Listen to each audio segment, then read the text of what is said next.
check it out. Oh, that is epic, man.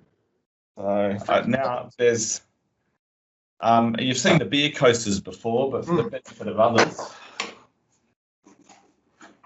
look at this for merch, hey? So there you go, got the shirt, got the beer coasters. Oh, that is awesome. I have to find a way to get the beer coasters to you. Another way, and man. then and then your other news, you're buggering off from Microsoft. Yeah, so I've decided to make a move. I'm going to go to Abelard. That's the thing, because, I mean, think about it. At Microsoft, like, it's great because you do get to work with loads of different partners, but I get very limited action with customers. And actually, that's what I really love, man. I love being in front of customers. I love trying to figure out problems and solve problems. And I wasn't getting as much of that with the partner base. So, yeah, okay. I'm excited, man. And, yeah, dude, like, in this role, you know, there's lots of places it can go, which is cool. It's not just limited.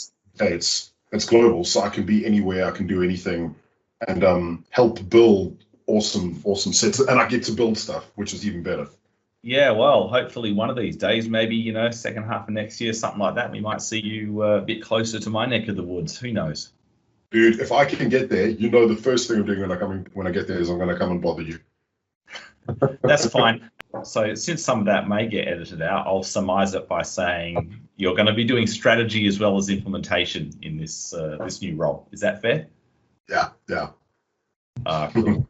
Well, so just on the strategy thing, you may not remember this. When we first met, you were fairly drunk, and I made some assertions, and you were like, "I'm not sure if I agree," but you were probably not in a state to decide if that was. So I'm like, well, I might give you a couple bits again, and I'll just go through like a chain of inference. And I'm so prepared, I even have like a PowerPoint slide deck. It's not actually prepared, it's for the class. I'm just going to use a couple of slides of it. I'm actually going to present to you, and by you, whoever else just chooses to watch this video. And so I'm going to talk about how to pick the type of problem you're solving. Because so far we've talked about, you know, requirements sometimes change, people don't know what they want, all of that sort of stuff. There's actually a whole lot of pretty rigorous work that's been done by many people over the years on how to develop a radar for identifying your problem. And so the reason I thought I'd do that is the comment that was made in the video, which was related to when we were saying, you know, data, it's not absolute this or this, it's context driven. And one of the comments said, well, no, you know, measure twice, cut once was kind of the comment, you know, get it right the first time. And so that's fine in woodworking when you're dealing with physical sort of things. But I thought I'm going to, you know, sort of do a slightly well-informed rant, right? And at any point, if you disagree, I want to see, this is an exercise in how much of an argument can I present, right? That's cogent, makes sense, doesn't get too wanky, and pretty much then articulates why I think we're pretty good at Power Platform and our, you know, like as a kind of organization. What do you reckon? Yeah, that's an interesting challenge for a, you know, Monday holiday afternoon. So I've had a bunch of opinion changes on a bunch of stuff over the last sort of 6 months. So yeah, where this came from actually was this was a project in 2007, right? So this is when SharePoint first hit its mega kind of wave of enthusiasm. It's like where Power Platform is now, like literally history repeating itself. And this is a company that spent $1 million on a failed SharePoint project. And halfway through that project, or towards the end of that project, that's what the primary stakeholder who was signing the checks asked me, which I thought was, I didn't even understand the intent of the question when he asked it to me. I was like, you know, that makes no sense. Like, can you elaborate? And so this is what he then said. So wow. You can, and awesome. The goal of the project was improved collaboration, by the way. Yeah, got it. All right. So this is like a little. Now I don't know. I won't have this slide deck all worked out very well, by the way. But anyway, are you ready for some sexy animation goodness from? This is 12 years ago. This slide. All right. Okay. Here it is. So I got this little dude here. I don't think I've shown you this before. I've never shown you the baby slide. All right. So now he's sad, right? And so the reason he's sad is he represents the present state of affairs. So we're going to go put him down the bottom, and we'll put a sad smiley next to him and put him next to the word here, okay? So the opposite to that is then this dude. And so he then represents some better future place because he is clearly happy, slightly mad, but or disturbingly happy, but nonetheless he's happy, right? And so we'll put aspirational future state there, put a happy smiley, right? And I used to say to people that the entire point of governance, right, is literally just the means by which you get from one place to the other, to some better place than where you were before.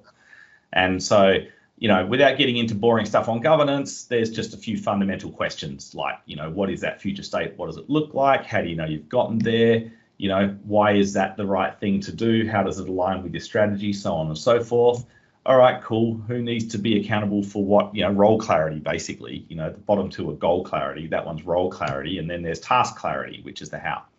So that was kind of how I always, sort of just said to people governance.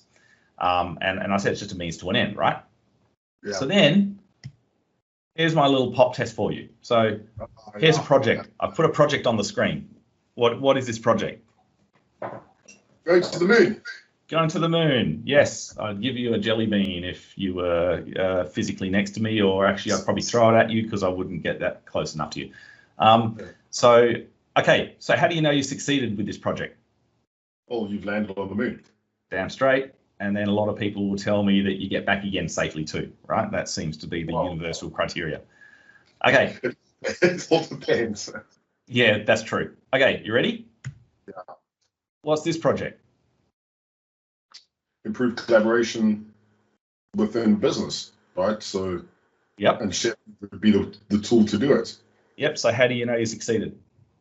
Well, your collaboration's improved. More people are talking. You've got sort of improved processes.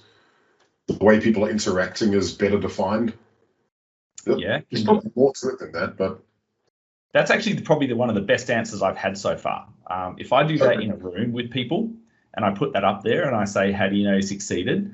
Most people take a fair bit of effort to be able to answer that. And the things you answered, like your first one, by the way, you just restated the goal, right? Because you said your collaboration will be improved. That's but then when you start digging in, it turns out that and this was the fundamental problem with this dude.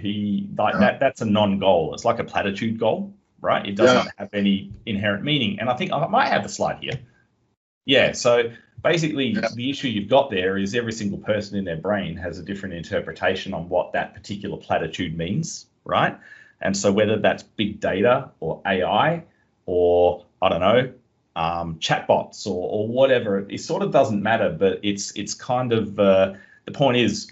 It's like it's a false goal, and I contrast it with this one that that was like I don't know how many engineers and how many years and billions and billions of dollars and work were put into that, and it's a massively technically complex project. I mean, I don't know how many PhDs were on that project, but no one ever pointed at Venus and said, do you reckon maybe that's where we should be going? So like the goal was completely unambiguous. That makes sense? Absolutely, yeah. And I literally was going to say the improved collaboration goal is incredibly ambiguous because it can mean many things to many people. That's right. And so it turns out we tend to suck at determining which ones are ambiguous, which ones are obvious. And so that turns out there's two different problem types. And I think I've got it here. So let me just skip past that one. Here. So one is called, so the Earth and Moon is an example of a problem that you'd call complicated. Yeah. And so it's complicated, doesn't, like in no point is it easy, right? But there's a certain logic and predictability to a complicated problem, and you can repeat the result. Once you've actually got the result and the lessons from that, you can continually reapply, right? And so that's where in IT world, maybe moving all your mailboxes from on-prem Exchange to like 365 is an example of one that's complicated. Picking up your I think this is complicated. I reckon if you picked up your certain SharePoint sites and certain CRM on-prem implementations and moved them to say D365 or SharePoint Online, there's a fair chunk of that is quite logical and predictable and the outcome is fairly clear, particularly if it's just a port as opposed to a reimagining. You know what I mean? Yeah. So, absolutely. All right, cool. So that's sort of, and then the opposite is this one, right? So then now you've got kids, right? I don't know about you, but Ashlee is a completely different kid to my other child, and what worked for Ashlee completely does not work for my son, who absolutely despises the Power Platform. But that's just because his sister does it and the rest of the family does. But anyway, the point of the complex is the third point. You had it dead on with the second point, but the third one is you can't repeat the result. Like, you do it once and then you do it again, and it's sort of different. And so it's very hard. And that's where the whole best practice thing starts to break down, because, this one, that's the world of best practices. If you do X, you will get Y. And if you do it enough times, and 9 times out of 10, that's what happens, fine, call it a best practice, stick it in a book. But these ones, kind of at best, you might have emerging or good practices. You know what I mean? So that's kind of... Yeah, I mean, best practice is always in the eye of the beholder. Absolutely. Yeah, this stuff is interesting. Yeah, so this comes from a whole lot of literature, right? I know you tend to read some management consulting stuff sometimes, some of the stuff you've said to me in the past. So this comes straight out of a lot of that literature. And in fact, I first heard that from a guy named Ackoff, which is very famous. He's a famous, if you do like an MBA in the US, you've no doubt heard of Ackoff. But okay. Now I'm going to show you another slide that literally changed my career, right? So if I just go back up. So I'm totally in the wrong order, but it's this one. All right. Cool. So this is how you mess with project managers, by the way. This is your waterfall chart, right? Yeah. And, but most people would look at this in IT and go, that's waterfall. And it's kind of a mainstay of project management, and organizations to this day do it, although the agilists have sort of figured out that it's not that great. But here's an interesting thing. Like, this picture this isn't waterfall. This is out of an academic journal from like the 80s, 1983 or something. And they took a bunch of engineers who designed integrated circuits and stuff like that. They put them in a room, but they knew full well that none of them had ever designed a control system for elevators before. And what they did, they set up video cameras and interviewed them, and they said, okay, they gave them a half-page spec on, okay, you need to design this. And then they basically sat back and watched how they processed the problem. And you can imagine that, do you think they they went and did a whole bunch of reading and went, cool, tick, we've sufficiently gathered our data, big tick there. Now let's go and think about it. The reality was actually looked like this. Yeah. And so when I read this, right, because this book was completely changed my thinking. But this for me is like every aha moment you've ever had, where like you've worked on a problem and you've woken up in the middle of the night and you've gone, oh, I've got it. Or, even when, this is also analysis paralysis, if you look at it, in a negative or glass half empty kind of way. But yeah, so, they sort of, that's sort of a pattern of learning, that's a knowing problem, that one there. Right, you can actually do. If I was to do an Exchange to 365 upgrade or Active Directory, to AAD, I could totally do it this way. You could sort of lock me in a room because the outcome's ambiguous. If someone can log on and if their email turns up in their inbox, you're done. There's no behavioural change needed, right? Yeah. So anyway, that kind of, believe it or not, it seems naive now, but at the time that sort of blew my mind, because I used to think, how do you get this damn project in scope, which is like red line kind of thinking. And then I started looking at the green line going, well, how do you kind of get people's diverse understanding of the problem kind of together, as opposed to, sort of fragmented like that divergent, that rocket diagram, like the SharePoint one with all the different kind of future states. So anyway, that was like, I don't know, that's called opportunity-driven problem solving, by the way. And I used to mess with project managers at conferences, because I actually got a chance to get up in front of one, I won't say who it was, but anyway, it was an institute that represents a fairly major project management certification. And I said to them, who here is certified? And half of them put their hands up. And I said, who here has done a university degree? And the other half put their hands up. And I said, okay, when you had that big assignment, or when you were studying for your certification, did you basically go to the library and get a whole bunch of books and went, cool, I've sufficiently gathered my books. Right, I'll now go and read these books. I've sufficiently read the books. Now I'll think about the exam and how I'm going to answer my questions, and then I'll do it. Or was it more like, you sort of read something, you talk to Chris tells you something that helps. So you go through this kind of thing. So I always found it interesting that PMs kind of learn, they learn this way to then tell everybody else that they have to do it this way. You know what I mean? Yeah. So anyway, so that was kind of that. But then this is the sort of next bit. I'm going to just drop out of the Prezzo mode for a second. Okay. So that complicated complex, it turns out the brain deals with it in very freaky ways too, right? Because with the complicated problem, the logical one, that uses deductive reasoning.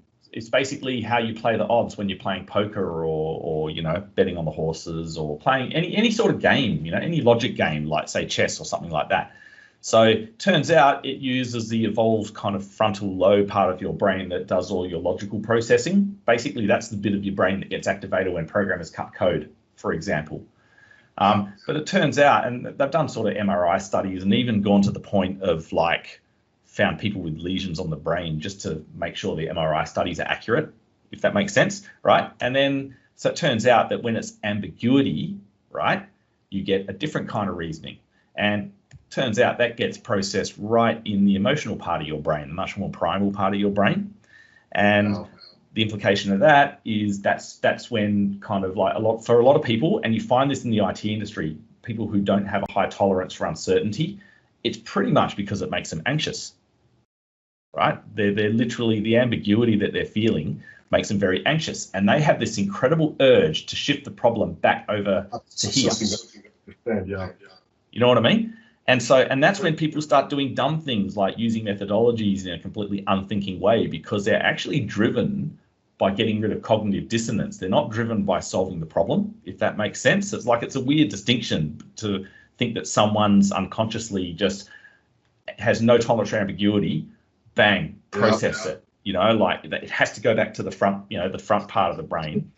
Whereas most of the innovation sort of comes from percolating these things, Do you remember in that talk that we did, right? And if you look at the discussion we were having originally around, it's kind of like you have to pick one from a data source perspective, and that's sort of where everyone was going with the whole thing originally, because it's got to be one. It has to be one. We want to make it less sort of ambiguous and more like it has to be one. And the argument that we had back was that it doesn't, because based on uncertainty and the fact that every situation is different, it is an or, not an and, right? Sorry, it is an and, not an or, other way around. And that's the thing. It's like the ambiguous part in people's brains, especially when you're looking at stuff like Power Platform, immediately goes to, well, I've been taught this, so therefore it has to be this. Yeah, because if you pull the rug out from under those assumptions, guess what you've done? You've shifted it from here back into here, right? And so that creates dissonance for people, and they feel this incredible urge to get a sense of order and control again. And so if that means, throwing a process or a methodology or that's why best practices are so incredibly seductive, because anything that's labeled, that's why people ask me, within a year of the Power Platform, I'd like you to come and teach us all the best practices for the Power Platform, and I'm probably at best think about 50% of the Power Platform you could probably pop into a best practices box now. Things like DLP is not a problem, security roles not a problem. There are certain things that you can absolutely do that, but the art of designing, the right pitch solution for the right user and dealing with an emerging data model as you're doing that. Yeah, I don't know if there's necessarily. I think the best practice there is just to assume there is one, or the worst practice is to assume that you've got best practices for everything at your fingertips. It's almost like outsourcing your thinking in a way to just because if you're driven by just getting it back to here, it kind of blinds you in a way. Yeah, you know lose options. You lose options. You lose the ability to select from the big chocolate box, right? And this is Paul. This is one of the primary reasons I'm going back to Partner World, because after you and I had spoken originally about this stuff, I did research, man, and I spoke to people, and I actually formulated my own opinion around it. But I thought, okay, well, now I've gone and told everyone how this stuff works. I need to put it into practice. I need to sit with the customer, and I need to design this stuff, because I know now where the stuff fits in and why. So that's why I'm going back. One of the primary reasons I'm going back is to make sure what I've learned is right. Yep. Okay. Look, I've got a little bit more to go, and then I might even show you a little bit about how we go about and do some of this stuff too. And so is there anything you've fundamentally objected to so far in the assertions that I've made, particularly around, I guess, ambiguity, best practices, complex versus complicated, the green line as opposed to green line thinking versus red line thinking? No, I agree with you. I probably would have disagreed with you around the ambiguity and risk piece probably about a year ago. And the reason for that is because I was dead set in the or and not the and. So does that mean you were trying to get it back to here? Always, yeah. And the reason for that, dude, is because it's around, and this is the message I'm telling everyone at the moment. It's around like when you're sort of raised into a certain technical sphere, right? So I'm going to call it like your tech sphere. And in your tech sphere, you have like little bubbles of tech that you use, right? And it just so happens that you've always used those bubbles of tech to solve a problem. And for some reason, it's always worked. Whether it's considered best practice or not is irrelevant. It's worked, right? Now, because I was raised in the dynamics sphere, so like what I would do is I would get a problem and I'd be like, okay, the hammer I'm going to use is dynamics. How do I solve the problem? Yep. And like that's what I did, right? So and then Power Platform started emerging, and I started like absorbing more bubbles into that sphere. Yeah, and then that's a great way to put it. Yeah, and it's kind of like the sphere. You need to grow that sphere, right? And this is the message that I've been putting out there, because before it was like, here's the answer, what's the question? Now I'm like, well, yes. After we spoke, and after I spoke to a number of other people, so another friend of mine at Avanade, a couple of other folks, Mark Anderson was one of them. Like, even though we fought, it was a good conversation to have, right? Yep. But yeah, so like I absorbed all of that. Now I'm like, okay, I'm actually happy with ambiguity.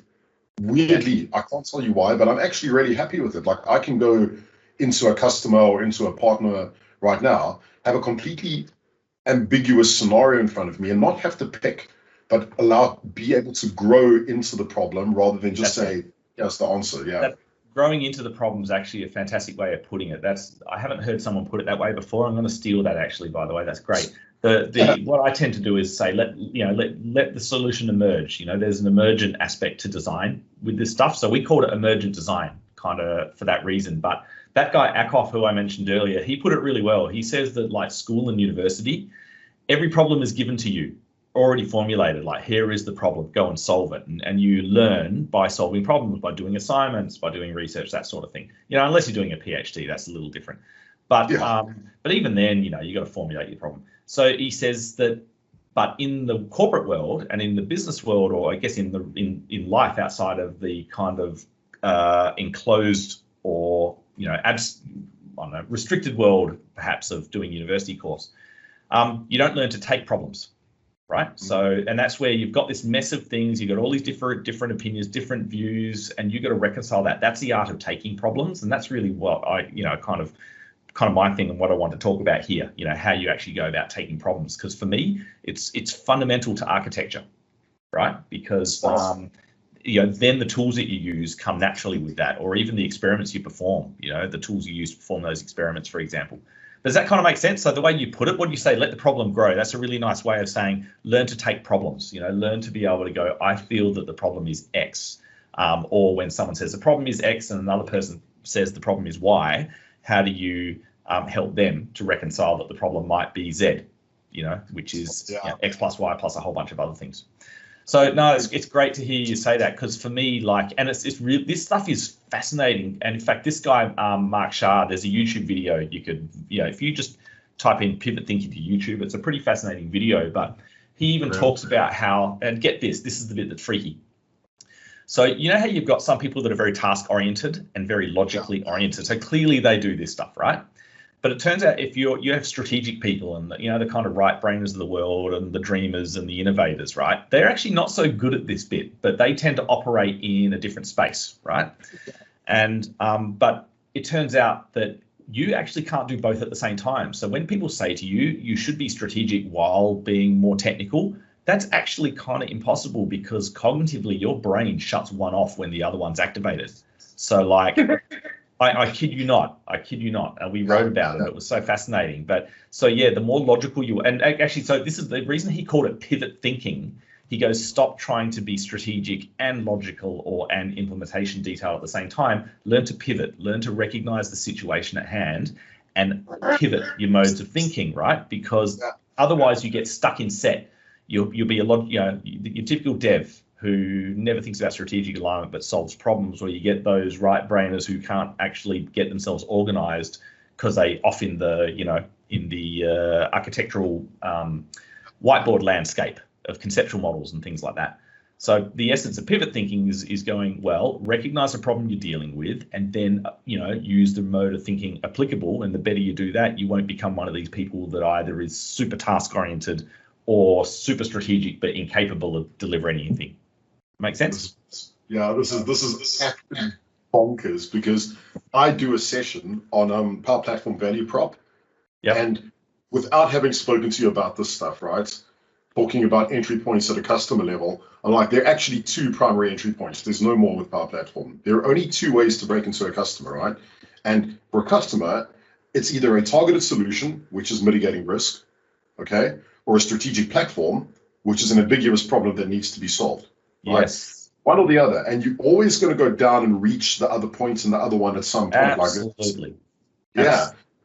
And the problem that I have is that when you have option one around sort of deductive reasoning, you have people solving those problems. So let me give you an example. Dynamics is a great example of mitigating risk. It is a targeted solution that solves a problem immediately, right? Power Platform solves problems people don't know they have. Yes. And that's because now you see, I see where you're going with this. So now it's how do you spot those problems? And you will meet somewhere. You will make that ambiguous solution a risk mitigation solution at some point in the future. Or your platform that you're putting in, so your targeted solution may become a strategic platform. But it's kind of like you're right, man, you have to be able to pivot between the two. And I always say to people, the mitigation of risk with a solution is immediate value, because like that's easy. That's like you can solve a problem straight away. Because the is this is X, right? So let's go to the moon. This is the problem we're solving. The ambiguous strategic solution is a lot more difficult, and this becomes what I call a pre-sales black hole, because you're not necessarily delivering value until X. Yeah, well, you got to prove that value. In fact, what my point would be there. I'm going to back up a couple of slides. Again, my order's screwed. I reckon you got to work with that green line. My whole thing now is basically don't see that as a bad thing. Most people see it as scope creep or analysis paralysis. I'm like, no, this is a bunch of people improving their understanding of the problem, and this is where innovation comes from. The biggest innovations come from a big aha. And by the way, the other thing I forgot to mention is from the study, even when half of these engineers figured out the elevator control system, it did not change. That mode of thinking continued all the way through. So it's like our natural kind of associative learning when you're dealing with, variables that you haven't identified yet, the essence of ambiguity, But I love that. I mean, the slide immediately made sense to me, because I feel like you do have to pivot between that sort of regulated thinking versus, the ability to kind of understand, absorb, create. And like, I love this, man. This is so spot on. And it's interesting. A lot of the people that I've worked with, when I had an aha moment, it was actually after a number of sessions that, we had done, and that aha ambiguity moment, because I always approached it from the risk piece every time. And that's why I say my opinion has fundamentally changed in about a year and a half, because now I feel like I have the ability to understand the ambiguity. And I'm hoping, we'll find out in a month, man, but I'm hoping I'm going to be able to pivot between the two.